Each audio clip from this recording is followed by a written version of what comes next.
Salut, j'espère que tu vas très bien. Dans cette vidéo, je viens te présenter les grandes lignes de la saison Gémeaux 2020.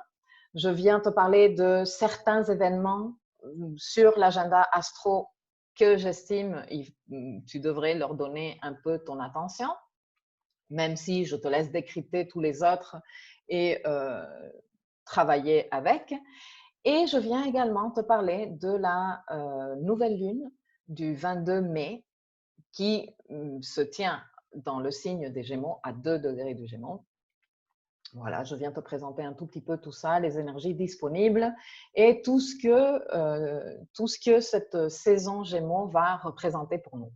Alors, avant de commencer, je voudrais t'expliquer rapidement ou te rappeler ce qu'est une saison. Quand un astrologue dit « nous sommes dans la saison Gémeaux », qu'est-ce que nous voulons dire? En fait, cela veut dire que le Soleil est en train de parcourir le signe des Gémeaux. C'est ça ce que ça veut dire. Et ceci peut se lire à deux niveaux. Ça peut se lire à un niveau collectif et ça peut se lire à un niveau individuel.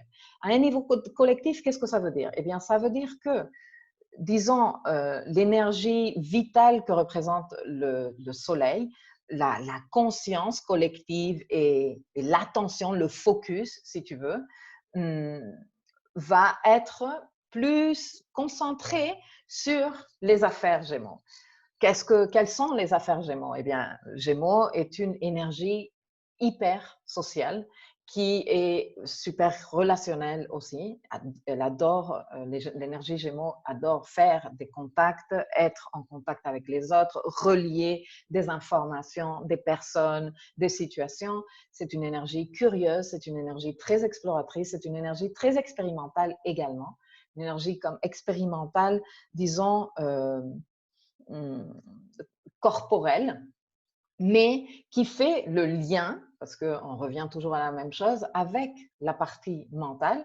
Ça fait partie de l'énergie Gémeaux. C'est pour ça que Gémeaux est associé à l'école. C'est pour ça que l'énergie Gémeaux est également associée à l'apprentissage, parce qu'on expérimente et on fait le lien mentalement. Et donc, c'est là que se tient l'apprentissage. Comme l'énergie Gémeaux est en rapport avec tout ce qui est apprentissage, eh bien, l'énergie Gémeaux est également en rapport avec les étudiants et l'attitude d'étudiant de celui qui s'émerveille devant les choses quand il découvre, quand il apprend de nouvelles choses. L'énergie Gémeaux a du mal à discriminer les options parce que justement, l'intérêt de l'énergie Gémeaux est une très forte partie de sa participation énergétique à l'ensemble d'énergie que représente le zodiaque et justement de ça, de considérer toutes les options.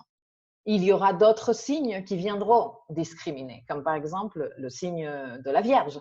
Gémeaux n'est pas là pour discriminer. Au contraire, Gémeaux est là pour tout considérer, pour ne rien laisser dehors, pour aller regarder toutes les options possibles et jouer avec ces options.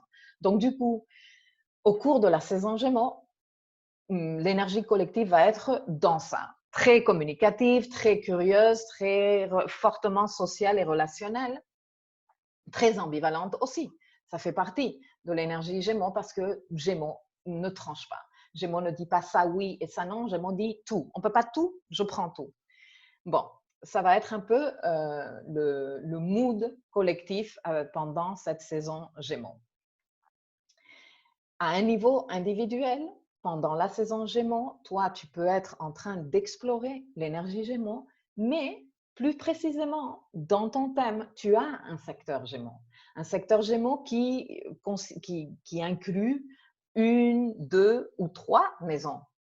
Eh bien, c'est une, deux ou trois maisons en fonction de ton thème. Je ne sais pas, je ne peux pas savoir.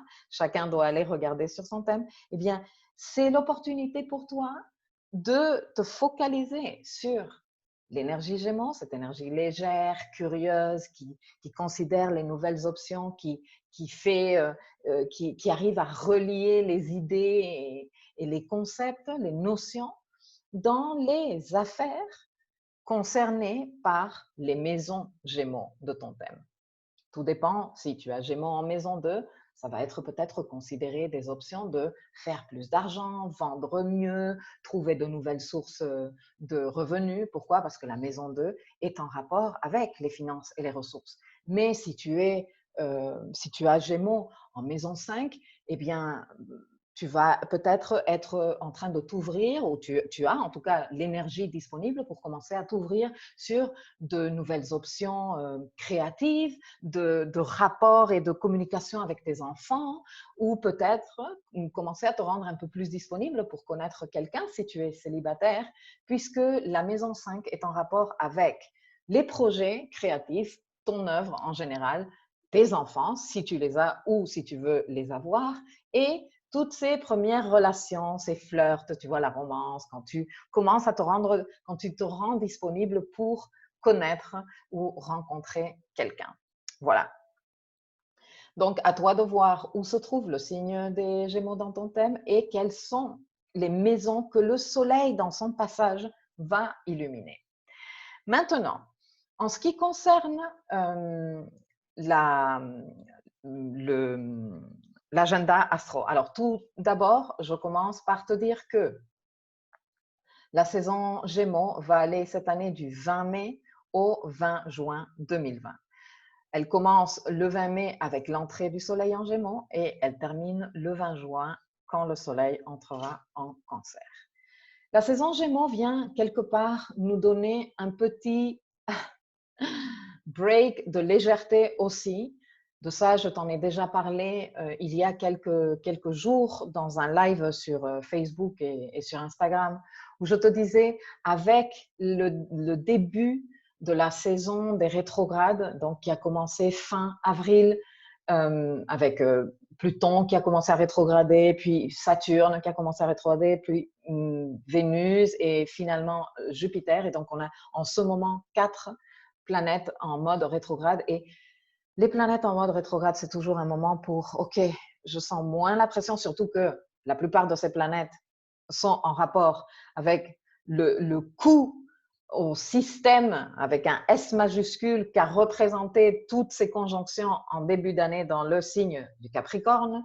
Et comment, je ne vais pas te l'expliquer parce que tu l'as vécu aussi bien que moi, comment on a senti la réalité en face, non? Et le devoir et tout ce qui est venu avec, et comment ça a été vraiment un coup retentissant pour le système qui est de toute évidence en train de démontrer qu'il ne tient plus tel quel on l'a créé et tel quel on l'a soutenu jusqu'à maintenant. Donc, quelque part, le début de la saison, enfin l'arrivée de la saison Gémeaux, suite à tout ce confinement qu'on a vécu pendant tellement de mois et toute cette clash de réalité qu'on est en train de quelque part essayer de comprendre et de digérer, eh bien, cette saison arrive parfaitement pour commencer à explorer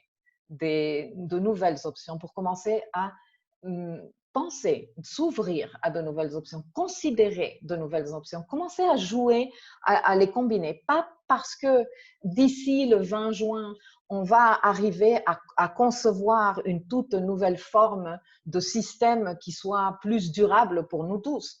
Ce serait ridicule de penser ça. On ne va pas pondre une nouvelle forme de système social et de système financier en un mois.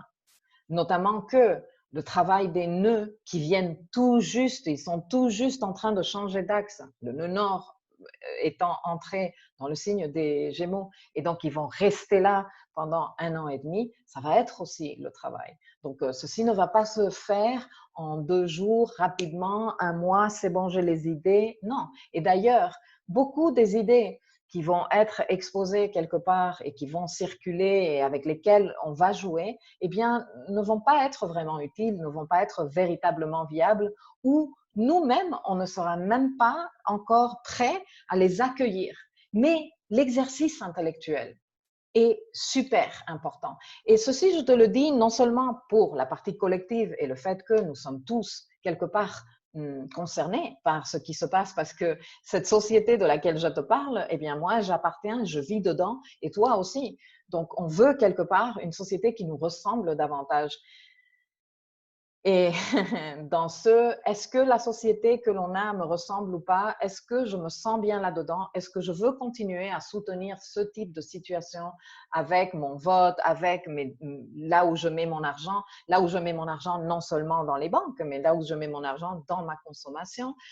Voilà, avec ce que je consomme à la télé, avec ce que je consomme sur Internet quand je fais clic ici ou clic là, tout ça, tout ça est très finement observé par les grandes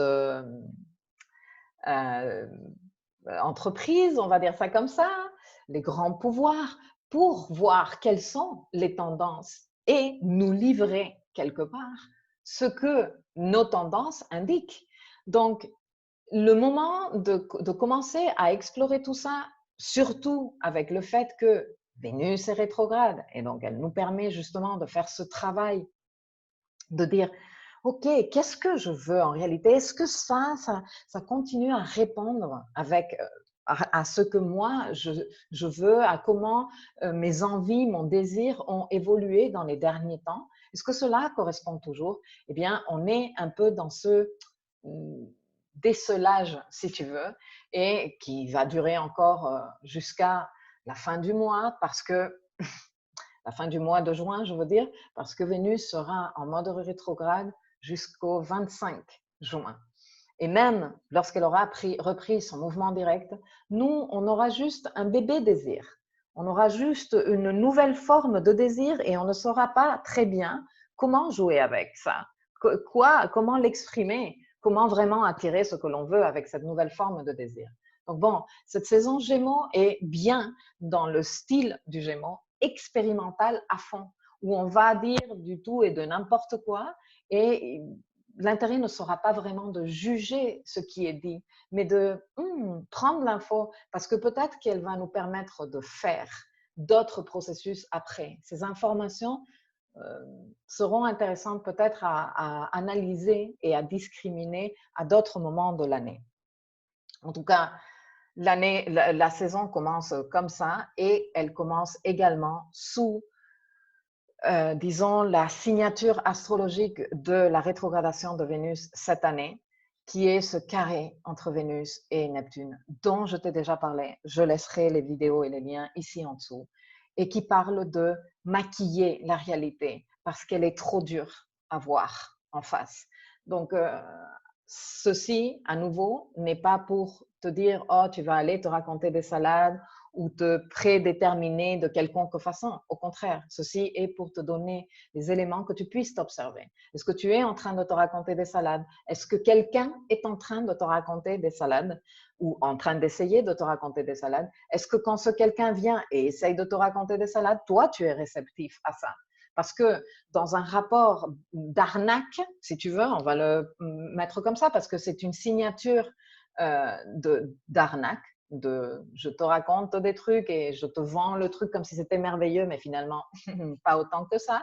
Et Vénus, donc ce désir qui croit à ce maquillage. Mais ce n'est pas que ça, parce que 2 jours plus tard, lors de la nouvelle lune, Vénus et Mercure vont être en conjonction à 20 degrés de Gémeaux, exactement au carré de Neptune. Et quand il y a Mercure qui se joint, donc notre monde mental, la pensée Mercure, qui se joint à notre désir, et tous les deux sont dans cette configuration d'arnaque, eh bien, forcément qu'il y a cette, disons, tandem d'énergie où quelqu'un va vouloir venir arnaquer, raconter des trucs, mettre de la paillette ou enfumer, et l'autre va être réceptif à cet enfumage et à ce excès de paillettes et de maquillage.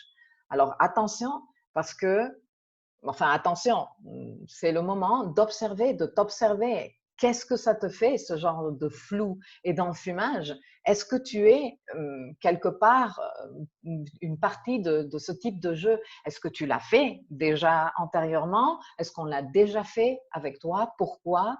Et à un niveau social et collectif, comment ceci est en train de jouer également avec la situation qui nous concerne tous globalement, donc ce coût au système dont je te parlais tout à l'heure, qu'a représenté le début de l'année 2020 et que, enfin, l'année 2020 marque.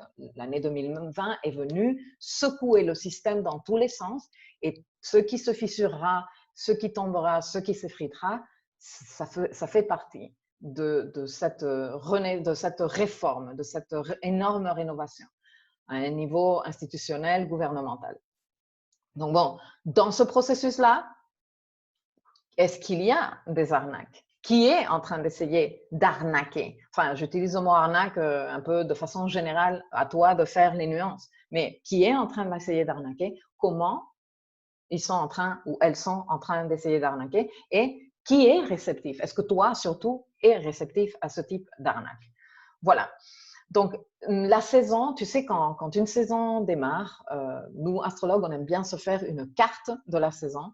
Et disons que cette carte contient tous les codes qui vont imprimer ou qui vont donner la couleur à la saison entière.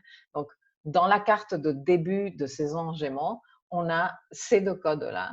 Le code Vénus carré Neptune avec Mercure dans la combine. Et Mercure ne fait que augmenter l'importance de tout ça. Pourquoi? Parce que c'est le maître de la saison. Donc, Mercure nous intéresse très particulièrement au cours de la saison Gémeaux. Lui, il est le maître du signe. Ce qu'il fait, ce qu'il arrête de faire, les contacts qu'il a autour de lui vont nous donner encore des éléments sur comment va se gérer cette saison. Je continue très rapidement en te donnant 2-3 éléments de plus et ensuite je continue avec la carte de la nouvelle lune en Gémeaux. Juste 3 événements importants que je voudrais signaler. Les conjonctions Lune-Vénus en Gémeaux, nous en aurons 4 cette année du fait de la rétrogradation de Vénus. C'est rare, normalement nous avons une conjonction par signe par mois environ. Ces conjonctions Vénus-Lune sont vraiment très importantes dans le processus de matérialisation, mais disons que dans ce qui est nécessaire de se passer intérieurement pour que nous, on arrive à matérialiser les choses. La Lune représente notre intention, tu vois, cet engagement, tous les débuts de mois, je viens régulièrement te dire, enfin de mois solaire, je viens te dire, c'est la nouvelle Lune, c'est le moment de s'engager, c'est le moment de créer une intention, de planter une graine d'intention. Et souvent, les gens ont tendance à mélanger le concept d'intention et d'attente. L'attente est quelque chose que tu espères recevoir de l'extérieur. L'intention est quelque chose qui naît en toi et que tu cultives intérieurement. C'est comme un engagement. Ce n'est pas comme un engagement, c'est un engagement émotionnel. Tu te dis, mon intention est là et moi, je vais veiller à ce que cette intention soit préservée. Bon, eh bien, la Lune, intention, à côté de Vénus, qui est l'attention que notre désir fait, que nous, on porte aux choses, quand elles sont ensemble, elles représentent comme c'est comme une nouvelle lune, mais au lieu d'être de nouvelle lune, donc émotion et conscience avec le soleil, c'est une nouvelle lune très d'énergie féminine, très yin, très de quelque chose qui se passe dans ton intérieur et qui te donne cette solidité intérieure pour justement aller manifester extérieurement ce que tu veux faire. Bon, disons, l'analyse d'options et l'exercice intellectuel que va représenter la saison Gémeaux est tellement important. Et ce qui se cuisine au cours de la saison Gémeaux 2020 est tellement important pour tout ce qui suit que Vénus et la Lune vont avoir 4 rendez-vous en Gémeaux. Et donc, celui-ci sera le deuxième. Nous aurons le troisième ici, le 19 juin, et le dernier au mois de juillet, quand Vénus aura repris le mouvement direct et que la Lune repassera par le signe du Gémeaux. Ce sera le dernier de l'année pour te dire à quel point il faut travailler l'intention, l'attention que représentent ces deux éléments dans l'énergie du Gémeaux et dans ta carte, ben, toujours dans la maison concernée par l'énergie Gémeaux.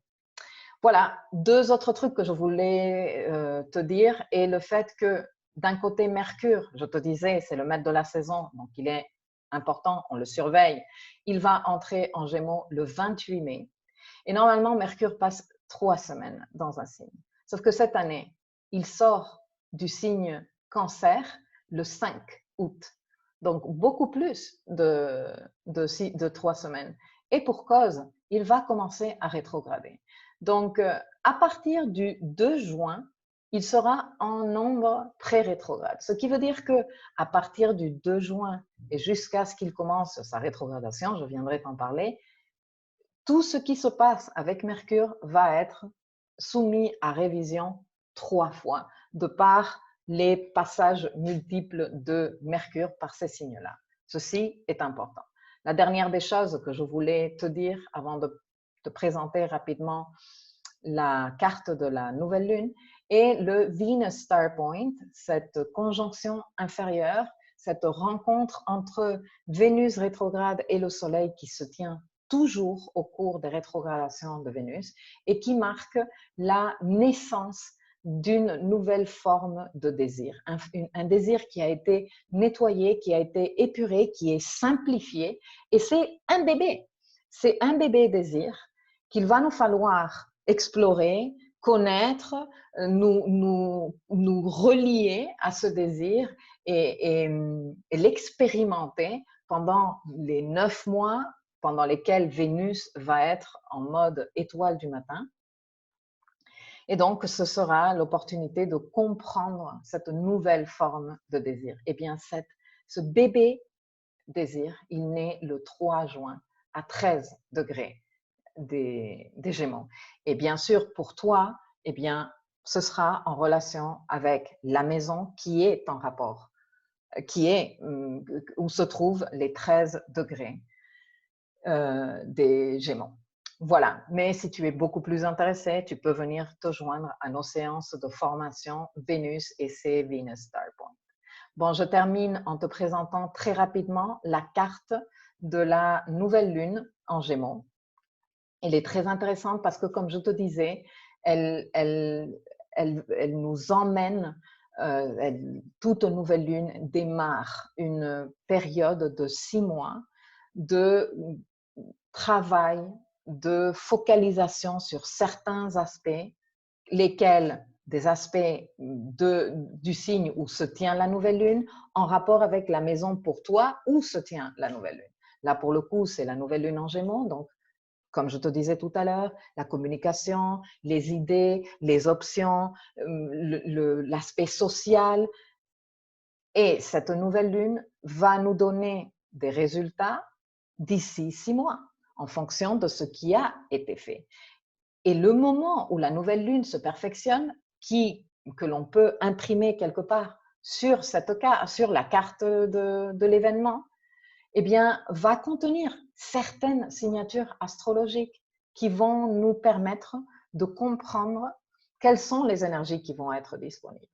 Donc, du coup, nous avons d'un côté la conjonction Lune-Soleil, la nouvelle lune, qui est reliée à plusieurs éléments de la carte, notamment le clan Capricorne, même si on a Saturne quelque part en train de traîner dans le premier degré du Verseau encore, et cela est également assez significatif parce que ça veut dire que cette reconstruction qu'on est en train de faire en Capricorne, elle est toujours très en lien avec le collectif, car Verseau représente ça, et le contact qu'il y a entre cette nouvelle lune et le clan Capricorne est un contact très fluide, c'est un trigone.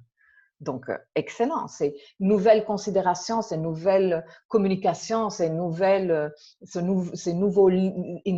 idées, ces nouveaux apprentissages qu'on s'apprête à faire sont reliés de façon très fluide et favorable avec la reconstruction qui se tient dans le signe du système, le signe du Capricorne. Mais un autre aspect dont je t'ai déjà parlé, qui fait également partie de cette nouvelle lune, est la conjonction Vénus-Gémeaux au carré avec Neptune. Donc, l'arnaque, donc le maquillage, donc le racontage de salade, donc l'irréalisme, donc la fuite de la réalité, les échappatoires, je ne veux pas voir, c'est trop dur, etc., etc. Donc, à tenir compte parce que cela va jouer au cours des 6 prochains mois dans tout ce qui se démarre au cours de la saison Gémeaux. Comme je te disais, qui nous donnera des résultats autour du 30 novembre 2020, lorsqu'on aura l'éclipse lunaire qui sera aussi une pleine lune à 8-9 degrés du Gémeaux. Voilà, il y a bien sûr d'autres aspects, mais je ne veux pas faire cette vidéo plus longue que ça. Je te souhaite une belle saison Gémeaux et je te dis à très bientôt.